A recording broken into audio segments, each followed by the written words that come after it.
In this video, we are going to discuss the chemical equilibrium and thermodynamic parameters. I'm going to start this new chapter. So you know that there are two types of chemical reactions: reversible chemical reaction and irreversible chemical reaction. Now, what do you mean by reversible chemical reaction? A reaction which can proceed in forward and reverse direction simultaneously.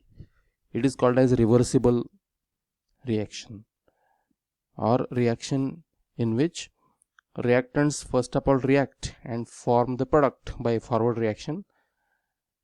At the same time, products also react and they form reactants back, and when these two forward and reverse reactions takes place simultaneously, such a reaction it is called as reversible chemical reaction. For example, when nitrogen is mixed with oxygen, nitrogen reacts with oxygen and there is a formation of nitric oxide. So nitric oxide, it is formed by forward reaction. So as soon as nitric oxide is formed, it gets decomposed and it gives nitrogen and oxygen by reverse reaction. Here forward reaction and reverse reaction takes place simultaneously, and this is the reversible chemical reaction. So reaction may be endothermic and exothermic. A chemical reaction where heat is absorbed, it is called as endothermic reaction. Or a chemical reaction in which heat enter into the reaction mixture or heat absorbed by the reaction, it is called as endothermic reaction. So here the forward reaction, that is nitrogen combines with oxygen and there is a formation of nitric oxide. This forward reaction is endothermic. There is a requirement of energy, that is 180 kilojoule per mole. Another example, nitrogen when mixed with hydrogen, there is a formation of ammonia. By forward reaction there is a formation of ammonia, whereas by reverse reaction ammonia gets decomposed and there is a formation of nitrogen and hydrogen. So again, this is the reversible reaction, and this is the exothermic reaction. 100 kilojoule of heat is evolved. A chemical reaction where heat is evolved or given out of reaction mixture, it is called as exothermic reaction. So this is what do you mean by reversible chemical reaction. Now next point is, what is irreversible chemical reaction? A chemical reaction which takes place in one direction, that is reactants are converted into products, it is called as irreversible chemical reaction. For example, when potassium chlorate is heated, there is a decomposition of solid potassium chlorate and we get solid potassium chloride and oxygen gas. 3 moles of oxygen gas is formed. So during the course of reaction, oxygen gas goes away from the reaction mixture if reaction is carried out in open container, and continuously potassium chlorate, it is decomposed. For this reaction, reverse reaction is not possible. Only this reaction takes place in one direction, that is reactants to product. This is the irreversible chemical reaction. Another example is decomposition of hydrogen peroxide. Hydrogen peroxide is a liquid. It decomposes and there is a formation of water and oxygen gas, liquid water and oxygen gas. Again, oxygen goes away from the reaction mixture, and this is the irreversible chemical reaction. Again, when magnesium is burnt in excess of oxygen, there is a formation of magnesium oxide. There is an oxidation of magnesium metal and there is a formation of magnesium oxide. This is vigorous reaction and this is irreversible reaction. Solid magnesium when burnt in excess of oxygen gas, there is a formation of solid magnesium oxide. This is also irreversible reaction, takes place in one direction. So this is about reversible and irreversible chemical reactions. Now next important point is rate of a chemical reaction. Now what do you mean by rate of chemical reaction? It is the extent of reactants transformed into products per unit time. It is called as rate of chemical reaction, and rate of chemical reaction depends upon several factors such as temperature. Most of the time rate is directly proportional to temperature. As temperature increases, rate also increases. Then it depends upon pressure of the gaseous reactants and products. Then it depends upon concentration of reactants, and it depends upon use of catalyst. Catalyst, it is a substance which increases the rate of chemical reaction. So rate depends upon these important factors: temperature, pressure, concentration of reactants, and presence of catalyst. Now next important point is the concept of chemical equilibrium. Actually, this concept of chemical equilibrium, it is applicable to reversible reaction only and not for irreversible reaction. Now what do you mean by chemical equilibrium? Chemical equilibrium, it is a state of chemical reaction where rate of forward reaction is equal to rate of reverse reaction, and there is no change in concentration of reactants and products. This is called as dynamic equilibrium.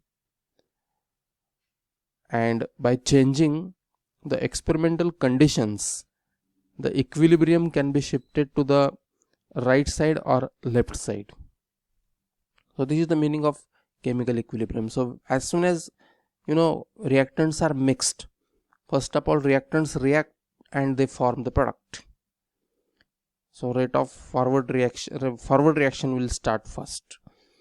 After some time, when products are formed with substantial amount, they start reacting with each other and they give the reactants back. And a state of chemical reaction where rate of forward reaction and rate of reverse reaction are equal, it is called as chemical equilibrium. To understand this, consider general reaction. A reacts with B, these are the reactants, to form C and D. C and D, these are the products. So A and B react and form C and D by forward reaction. After some time, C and D react with each other and they form reactants back. This is by reverse reaction. So as soon as A is mixed with B, at given instant or at initial time, concentration of C and D will be 0. So there is a maximum concentration of A and B, and therefore initially rate of forward reaction will be maximum because concentration of A and B is maximum, and rate depends upon concentration of reacting substances, and therefore rate of forward reaction, it will be very high at initial time.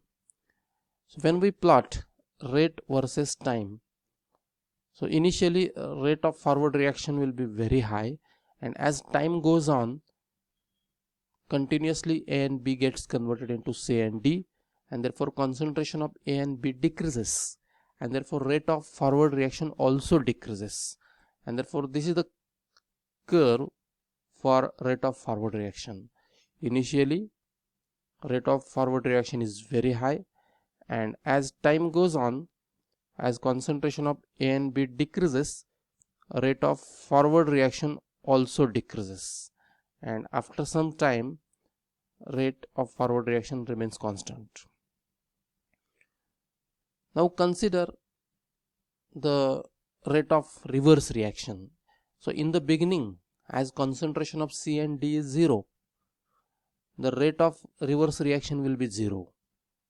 But as time goes on, A and B react and they form C and D, it means continuously concentration of C and D will increase, and therefore rate of reverse reaction will increase as time goes on. And this is the nature of curve for rate of reverse reaction. So initially rate of reverse reaction will be very slow, and as time goes on rate of reaction increases, and one stage comes at which rate of forward reaction is exactly equal to rate of reverse reaction. That state it is called as equilibrium, chemical equilibrium. So from that particular point rate of forward and reverse reaction are equal. It means chemical equilibrium is attained. So this is what is chemical equilibrium, a state of chemical reaction where rate of forward reaction is exactly equal to rate of reverse reaction. Now, what are the characteristics of chemical equilibrium? First important character is, at chemical equilibrium concentrations of reactants and products remains constant, and the concentration at chemical equilibrium, it is called as equilibrium concentration, and it is represented by square bracket. Another important point is, chemical equilibrium can be initiated from or it is established from either side. For example, when there is a reaction between hydrogen and iodine to form 2HI, then when hydrogen and iodine mixed there is a formation of HI. So equilibrium can be initiated from hydrogen and iodine, or when 2HI is decomposed, when reaction is started with hydrogen iodide, then also chemical equilibrium will be attained. So chemical equilibrium is established if we start reaction with H2 and I2 or hydrogen iodide. Next important point is, chemical equilibrium cannot be established in open container. Reason for this is, in open container, if gaseous reactants and products are there, they escape out from the reaction mixture, and therefore equilibrium is not possible. The equilibrium can be attained when all the reactants and products are in same phase, and equilibrium cannot be attained in open container. Next important point is, a catalyst cannot change the position of chemical equilibrium. Catalyst only speed up the rate of forward and reverse reaction to the same extent, and therefore equilibrium will be attained at earlier stage, but catalyst does not change the position of chemical equilibrium. This is also very important. Now the value of chemical equilibrium independent of the initial concentration of reactants, and one of the important character of chemical equilibrium is, at chemical equilibrium change in Gibbs free energy, it is 0, delta G is equal to 0. So these are the characteristics of chemical equilibrium.